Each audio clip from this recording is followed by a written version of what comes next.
بسم اللہ الرحمن الرحیم۔ السلام علیکم ورحمۃ اللہ وبرکاتہ۔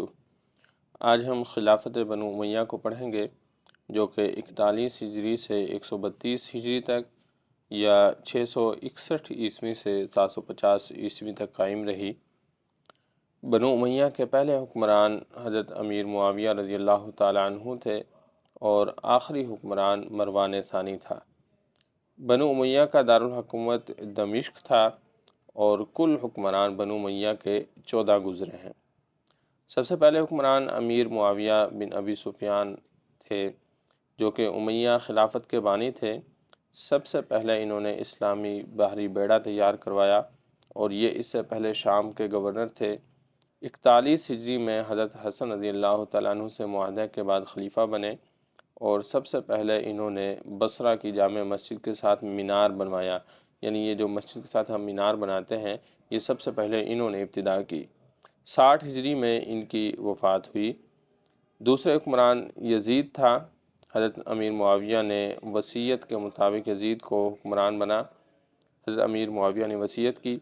10 محرم 61 ہجری کو واقعہ کربلا پیش آیا، جس میں حضرت حسین رضی اللہ تعالیٰ عنہ کے گھرانے سے 72 افراد شہید ہوئے۔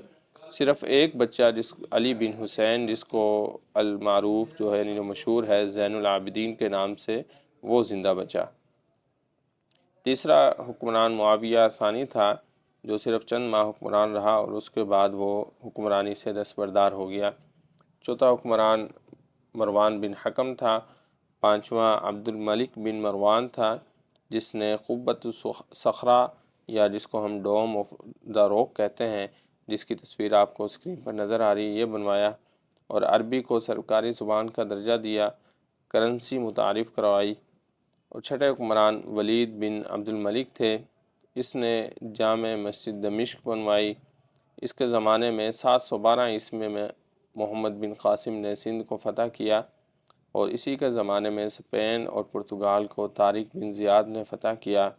بخارا اور سمرقند کو قتیبہ بن مسلم نے فتح کیا اور فاتح مراکش عقبہ بن نافع ہے، یعنی عقبہ بن نافع نے مراکش کو فتح کیا اس کے زمانے میں۔ اور اسی کے زمانے میں حجاج بن یوسف نے حضرت عبداللہ بن زبیر کو شہید کروایا۔ ساتویں حکمران سلیمان بن عبد الملک تھا۔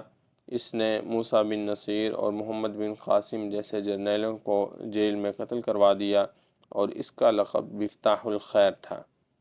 آٹھویں حکمران حضرت عمر بن عبدالعزیز تھے، جو کہ 99 ہجری سے 101 ہجری تک حکمران رہے۔ ان کے القابات، ان کو عمر ثانی بھی کہا جاتا ہے، یعنی پہلے عمر حضرت عمر بن خطاب اور دوسرے عمر ثانی عمر بن عبدالعزیز۔ اس کے علاوہ ان کو مجدد الف اول، یعنی پہلے 1000 سال کے مجدد بھی کہا جاتا ہے۔ اس کے علاوہ 5ویں خلیفہ راشد بھی کہا جاتا ہے۔ انہوں نے 99 ہجری میں پہلی دفعہ سرکاری سطح پر احادیث جمع کروانے کا حکم دیا، اور یہ بڑا ہی امپورٹنٹ کوشچن ہے، اکثر ہی پوچھا جاتا ہے کہ کس نے سب سے پہلے سرکاری سطح پر احادیث کو جمع کروانے کا حکم دیا، یا حضرت عمر بن عبدالعزیز نے کس سن ہجری میں یہ حکم جاری کیا۔ اور انہوں نے کفار سے جزیہ کو ختم کیا اور باغ فدق اہل بیت کو واپس کیا۔ 9ویں حکمران یزید ثانی، 10ویں ہشام بن عبد الملک، 11واں ولید ثانی، 12واں یزید صوم اور 13واں حکمران ابراہیم بن ولید، اور 14واں جو کہ آخری حکمران تھا وہ مروان ثانی تھا۔